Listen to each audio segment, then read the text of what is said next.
If you want to make sure your pots haven't got any slug eggs in before you go and plant your seedlings in them, I'm going to give you a tip to make sure you can get rid of all slug eggs, and then also how you can stop slugs from re-entering your pots once you've cleared it from slug eggs.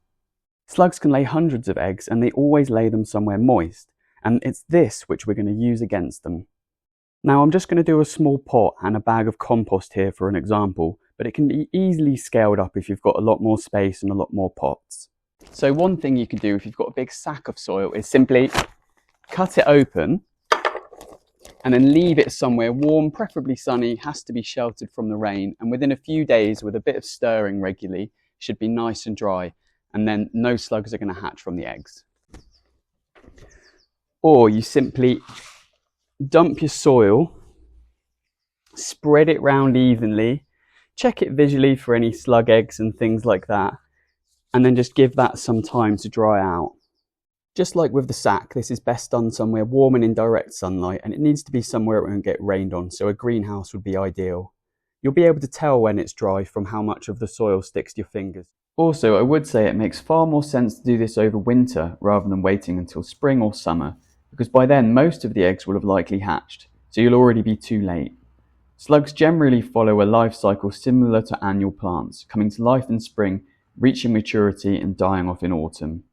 Once everything's dried on the plastic sheet that you've done it on, you should be able to roughly scoop it up and then funnel it in relatively cleanly.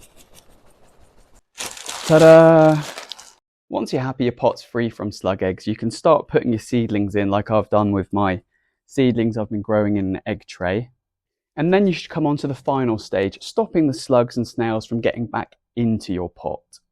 And in my opinion, the best way to stop slugs and snails from entering your pot is by using water or salt water. I've done lots of videos of that. A slug stand is one way to do that, but there are other ways. And I'm going to link to you a video of alternate ways if you're not interested in using water or a slug stand to stop slugs and snails from getting back into your pots.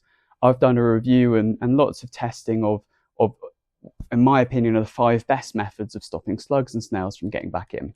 Also, if you're interested, in the comments below, I'm going to leave you a link where you can download a free copy of my PDF, which is a sort of complete guide to stopping slugs, not just barriers, but other things you can do as well.